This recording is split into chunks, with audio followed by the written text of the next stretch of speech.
Okay, so we've got our first 8 answers to the questions for the critical review, the paediatric study. Well, let's have group A then. Someone who didn't write on the board, alright? We won't have the writer do all the work. Someone who didn't write on the board, can they jump up and just, which ones did you have? Yeah, number 1 and 3. 3, okay. 5. Okay, Nancy, can you jump up, thanks, and tell us all about these answers. Just talk us through the notes you've got there. And sorry, just to note to everybody, make sure you direct us to the page and then the column. It'll help. Thanks. Let's start. For the first question, what new character does this study explore? This is very simple. It's for the first page. The first page and also the title of the article. It's the physiological adjustment of the adolescents who were brought up by the lesbian mothers. Mothers. That's it. Answer the first question. Maybe the objects. Yeah, it's an object. Because it was checked. Yeah. And also the title of the whole article. Sorry, what? Just that? Yeah. Yeah, so it's, as it says, what the study adds as well. So what's known, what the study adds. It expands our understanding of psychological well-being in adolescent biological offspring of lesbian mothers.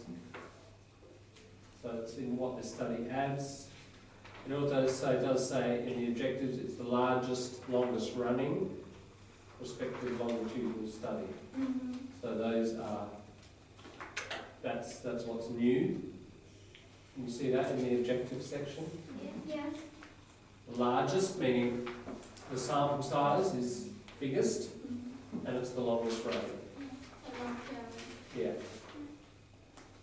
You mean whole objective?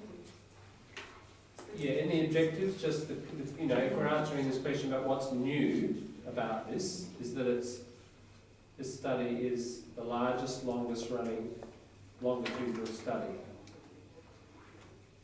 So it's adding that to it. Also, can I just to fill in further, can we go over onto page 2 and have a look in the middle column, about in the middle of that middle column. It says, yet relatively little, can you see this? Yet relatively little has been reported about the psychological well-being of adolescents who have been raised in lesbian families since birth. Because in the literature review, they look at a number of studies that have looked at kids being raised in lesbian families, but not since birth. That's a critical new territory. Okay. Can we say like children have been brought up by the same-sex marriage? Yeah, but that's a bit broader. The same-sex marriage would include 2 guys, whereas this is lesbian. So it's a narrower section. Yeah, and it's this key bit here, since birth, which is new. I'd say that's the key bit actually. Alright, are we all clear? I don't want to move on to another question so everybody's clear. The whole point of doing this is so that we're all clear on the basic facts of the study. Good, let's move to the next one, Nancy. Next one is question 3. And we need to find the answer in page 4. In analysis. Analysis. In the first paragraph. Sorry, Nancy, did you have 3 or did you have 5? Page 5. Page 5, right? Page Okay, 5, sorry. yeah. Okay. No, our question is number 5. Number 5. Number 3 wasn't us. us. No. Oh, it's not us. No. I saw Sadi I looking just think worried. it was. Okay, number 5 is I think it's better if we go through the question by the order. By the order, it would be better, yeah. Yeah, it's confused. Why, and do you want to do it in order? Okay, we just have more people jumping up and down, that's okay. All right, so we'll wait till later, all right. Number 2. So who's got number 2? Group? Yeah. All right. Okay, we're going to do it like this, we're going to be ready to respond quick. So, number 2, up. Otherwise we just sort of have time changing, which is slow. Okay. So, question 2, group B. What is new is listening. Nicole, go for it, okay? Here, relax. Yeah. Let the line down, release the hand. What we cannot. Yeah, we have Yes. There was a question, what groups are being compared in the study? List them all. Now hopefully we found Okay, them. hang on, Nicole, just wait till everybody's tuned in. Yeah, go for it. Yeah, because last Friday we had some issues to find the all question, or to answer to all question. Now we have the NLLFS group, the Eschenbach group, normative group. And within the NLLFS we have the donor status, which is separated in known, yet to be known, and permanently unknown group. We have the maternal relationship status, which is are the parents still together or separated. And we have the stigmatization, whether the children suffered from stigmatization or not. Yes, and you do have 10 years old, but I think there was another one at 17 that were asked about stigmatisation, I think. Yeah. So at 2, I think there were 2 ages. 3, 7, 7. Was it for stigmatisation? Can't remember where that is. I think page 4. So- Page 4. Yeah, page 4, middle In the column, middle, isn't it? bottom. Yeah. Okay, yeah, so point 3, between 17-year-old offspring who at age 10 answered affirmative to homophobic stigmatisation, right. And, okay, 4, between 17-year-old offspring who answered affirmatively at age 17 to stigmatisation, so there's another group there. Okay. Yeah, and then 6, between so between those who answered, for group, so stigmatisation splits into those at age 10 who said yes to stigmatisation. But remember stigmatisation, teasing, insult, harassment, right? Being marked as socially negative, being rejected by a group or other groups. Okay, so that's stigmatisation. Yes. Yeah. 10. So there's 10, and then there's 17, and that's as reported by the adolescents themselves. And then if you look at point 6, between 17-year-old offspring whose mothers reported their adolescents were stigmatised, so there's another mother reporting group as well. Okay, so the first 2 are at that age, 7 and 17, and then there's a mother report group, because some kids might not want to admit that they were harassed, but the mother knows about it, so it's just another way of gathering the data. So what they're doing in there is they're comparing those kids, aren't they, to like the ones who said yes and the ones who said no. So with all of this, we've got to think, why are they doing this? Why would they want to compare, let's take the 10-year-old group, why would they want to compare kids who have been brought up by lesbian mums, and they look at those who said yes, I was teased and insulted, sometime, and those who said no. Why would they want to explore that? What if they found a difference? They could find a few results, couldn't they? They could find no difference. They could find those who were teased. Now remember what they're testing. They're testing all these things of emotional stability, aren't they, and anxiety and all that. kids who were teased had higher levels, and kids who weren't okay. It's just as a proof that it's not only in just a certain age, whereas afterwards it disappears, or Yeah, that's true. That's why they probably picked 2 ages, isn't it, to see, you know, maybe there's no problem until they're 17, or, yeah. They're looking at the effects of early stigmatisation compared to late. You know, maybe kids who are stigmatised early have more problems, maybe have less. The other issue, though, is I think what they're trying to sort out here is, imagine, basically the point of the study is to see, okay, are kids raised in lesbian families, how do they compare to the background population? Now, one factor in there is, here's a problem factor. If your kids who are brought up by lesbians happen to be also stigmatised a lot, that could be affecting their mental health, couldn't it? So how do you separate that? So that might cause a result, if you looked at all the lesbian family kids, a lower result in terms, a worse result in terms of anxiety and academic performance and so on.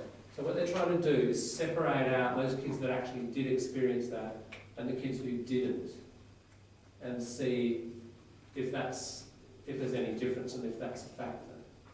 If you didn't do that, then you just, that stigmatisation could be happening and creating a big effect, but you're not measuring it. You're not aware of whether it is having an impact or not. Does that make sense? It's just an important thing to be exploring. So they're trying to be careful with their design of the experiment here. Yeah. What is NLLFS? Right, what's The name? NLLFS? Nicole. It's a fast range of abbreviations. First, not fast. First. First, Yeah. first page of, you can say the left-hand side, it says abbreviations. NLLFS is National Longitudinal That's it. Lesbian Family Study. Yeah, so in other words, here, when you see it in the article and it's written on the board there, it means those kids in the lesbian families. Yeah, and with at Campbell. Yeah, the normative, the kids who were raised in heterosexual households, heterosexual parents, men. Men and women. can we, I think we might be jumping in, I'm not sure, but what is this Achenbach normative index? How have they gathered it and what is it?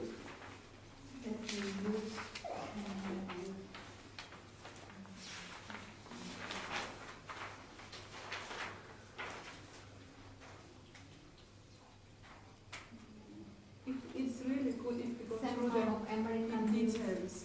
Well, this is what we're doing now, we're going through it in detail. Yep. Lita?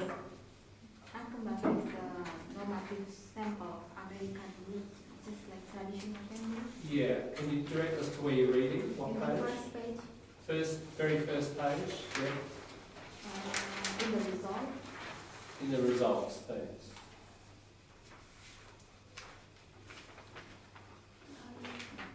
Yeah, the Achenbach normative sample of American youth, is that where you've got it? Yeah. Okay, there's a brief description of it there, where else is it mentioned? John, how about in the page 3, in the table 1, those are fine in there? Yeah, They've got all those yeah, but we'll get to that. percentage. I want it, yeah, that's a good breakdown of what we're going to talk about, but let's just get the Achenbach thing clear, what it is.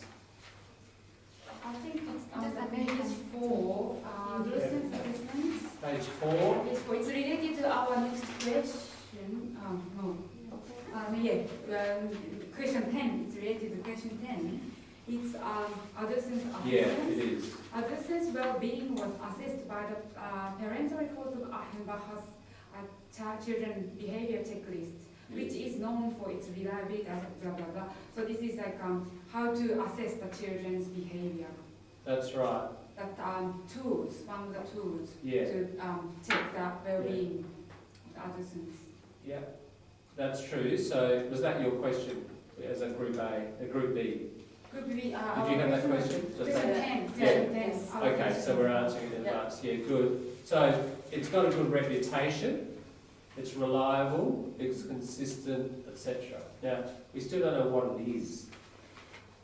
What is this thing, It is and why are they using it? I'm just seeing where they describe it. a measurement for adolescents, adolescent competence, in 4 scales. Page, what are you there? That's page 4 in Yep, the middle section. On the top. that's it. Yeah. The section focuses on behavioral or emotional problems. Yeah. It's where the CBL consists of 2 sections. So the first is That's it. adolescent competence, and the second is behavioral or emotional problems. Yeah. So that is following questions. Sorry. It's following questions. I think It is. Let's not worry too much about which question it is, okay? If one thing logically leads to the next, in terms of having to explain this, this is where we need to go, okay? It's true, isn't it? It's a further question. However, it's the actual article we need to understand, not, so this Achenbach instrument, Some sort of questionnaire. it's a questionnaire, psychological questionnaire. And as you say, Nicole, it's testing, let's not look at the table yet, it's going to Table down complicate. there, Achenbach address Korea, 17 years old. That one, Lisa, on page 5. Yeah, 3. Don't look at page 3 yet. It's going to It complicate. says Dr. Thomas Achenbach, University of Vermont. So this is that person kind of instrument. Oh, okay, it says, yes, all right. He's from the University of Vermont, yeah. What year was it gathered? I think it's behavior and emotional psychology. It's kind of test Yes, check the children's behavior and emotions exactly. using a questionnaire. Yeah. Now, who was it done on? Who was it performed on? That person, his name is the That's who did it, but who was it performed on? on the American news. American youth, that's right. So what they've done is, look, what this study wants to do is compare kids who are brought up in a lesbian family to the background, so-called normal kids. So instead of getting 2 groups, okay, it's hard enough and expensive enough to get however many families, 84 was it or something? 84 families, and follow them for 17 years. That's a lot of work and a lot of dollars. Yeah. Now, they could have done that and then got a bunch of normal people,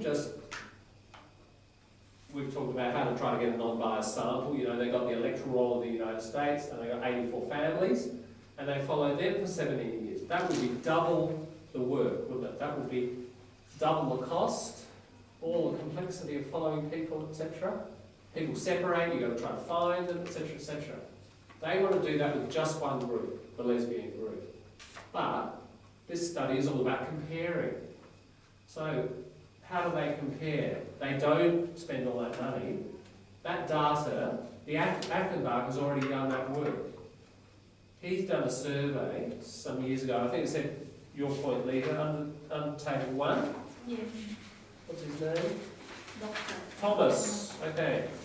Tom Achenbach in 2001 from the University of Vermont went and gathered that information across many, many American families and found the average score for a whole lot of kids about all of these different things. About, if we go to page 5, that mathematical table there, if you look down the left-hand side, you can see all the things they tried to measure. School academic, I'm just picking out a few, anxious depression, withdrawn, somatic complaints, did they have stomach aches or headaches, social problems, thought problems, attention, aggressive behaviour, etc. Right? He tested thousands of American kids and he got the national average. So given that data's already there, and the sample size was pretty big, probably somewhere it says what that sample size was. Don't know, but it's certainly bigger than 84 families, isn't it, that the lesbian group is. It's probably somewhere in there, does it say? I don't know if it says sample size. Anywhere in the whole article. But clearly, it's big. It's a big sample. We've got all the average scores, at least at that moment in time. I mean, 20 years later, we might have another figure, because maybe the whole society is getting more anxious or more depressed. You can't keep those figures forever and keep using them. And in 2001, that was the state of the psychological state of the nation, of kids that old. Yeah? So, therefore, these lesbian researchers don't have to do all that work. It's already done for them. That's why they're going to use the same scale, same questionnaire as Achenbach, and use that at T1, 2, 3, 4, 5, and compare the results to the national average. Does that make sense to everyone? Everybody. Everybody. Good. The gender is also That's right, yeah, then they're looking at boys and girls, aren't they? Yeah, so all of those different groups are being compared to the Achenbach norm to see, you know, kids brought up by lesbian families who did report stigmatisation compared to the Achenbach norm. Those who didn't report stigmatisation compared to the Achenbach norm. You know, are they higher or lower? So in other words, if there was a difference, it would seem that stigmatisation has some sort of impact or not. What is donor status, maternal relationships? Okay, yeah, what's the donor status stuff about? Nicole, can you from there just The donor explain it? status, the group was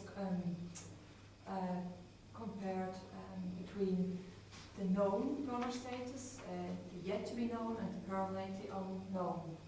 It's written, hang on. I think it's Right, it's also page 4 and in the middle section. Straight in the middle, that's the end of the series as well. And page 3 is more clear probably, yeah. It's in the middle section below and below. You know what I mean? On page 3? Yes. Yeah, at the bottom of the middle section. So, yeah. Yeah, that's the clearest bit, that's right. Bottom of page 3, second column, bottom.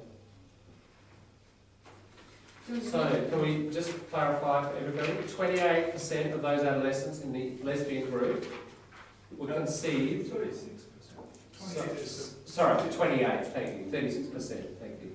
Yeah. Were conceived using a known sperm donor, so they knew the father. Then the next group, 64%, an unknown donor, and that group splits in two. Those who were permanently unknown, they would never learn who their father was. However, there's another group that when those kids turn 18, they would learn who their father was. Now that might be having psychological effects. So what they're trying to do, again, they're not just taking all kids in lesbian families, they're trying to break up these different groups and compare them to the national average to see, you know, there might be a difference between kids who don't know who their father is, but they're going to learn, you know. I mean, they're measured at 17, in 1 year's time they're going to learn. That might have an effect. We want to know whether, or they want to know at least, whether it does or not. So Nali, is that clear what donor status means? Yeah? Yeah. What is that 36% mean? Next to the 28, there is within bracket. Yeah, so 28 kids out of all the adolescents. So there's the actual number, and then they give the percentage of the total group. Yeah. Actually, the question 6, that's what we also covered. Right, yeah. Okay. Right. Okay, so we sort of covered 6 on our way. All right, so whoever's got 6, we don't need to do it. Yeah, now just to be clear, we might as well cover the other one. maternal relationship status. There could be a difference in mental health between kids brought up by lesbians whose mums are still together and those who have separated. That might have had a big psychological effect, often does. So again, they're trying to measure that as well. So it's a typical thing when you're doing experiments of social groups. There are lots of factors, aren't there, that could be having an effect. So you've got to design, often, not just one group against another, you've often got to split that group into all sorts of other groups that are split by different independent variables that might be having an impact. So in that respect, quite carefully designed. There are other things we can say about this study and we'll get on to it, but it's not so carefully designed. But this is fairly carefully set up. Sorry, we have a question about page 5 and table 2. We were thinking about groups. This table 2 mentioned, it says adolescent sample and Achenbach sample and group and gender and group gender. What does this group mean? And F and P?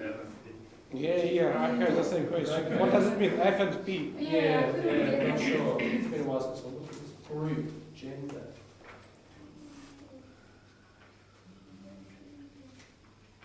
I think it's twin groups. No, that was not F and P. Group means NNFS and Achenbach, and gender is boy and girls. Say that again, please, Owen. The There's group. two Yeah. groups, NNFS and Achenbach, and gender is means Boys and boys girls. and girls. Boys and girls. Yeah. No. See next After one. that, yeah. Here, group F and P comparison. Gender F and P comparison. Yeah. You means F means and P means. And this group I don't know itself what does it mean, is, F and P. What are they Literal comparing? F and literal Hang on. You P. I think you P. P. Proximity. Okay, if you have a look at back over, these are just, I think they're just statistical. It's when you do, back on page 4, right in the last little bit, it says results. A significant multivariate main effect was found for group. Wilks, 0.31, F, P, but not for gender. And then over the page, F and P, and then look for each one of those, it says F and P. These are elements in the statistical analysis. They stand for something. P is probably probability level, like your confidence level, when you set your confidence level and is it above or below. So yeah, look, I wouldn't worry too much about that stuff. That is part of your, when you do this stuff called multivariance analysis, is you've got all these factors and you're trying to assess them statistically, and this F and P will be representing a mathematical element. So we don't need to go into it to that degree. Yeah. It's related to the bottom of this data. It's 001, P001. Yeah, It's just relating to these two groups, I think. they are your confidence Yeah. levels that you set when Yeah. you when you construct your. I think we should go that far. Yeah, that's going into statistics, and when you set up a null hypothesis, and then you get do you get a statistically significant result, etc., etc. We don't really need to go into that. I think I might have asked before, who's done this kind of stats where you do levels of significance and you set them against a confidence interval? Anybody done this sort of stuff before? If you've done social science or statistics? Right, I did 3 boring years of it. Psychology. When you do psychology, Adelaide, it's called, in slang, everyone calls psychology rats and stats. Because that's basically what you do. You study rats running around in mazes and then you do all these statistics, it's called RASI stats, so you do much more statistics than you expect. So, yeah, look, this is confidence intervals, and we don't probably need to go there.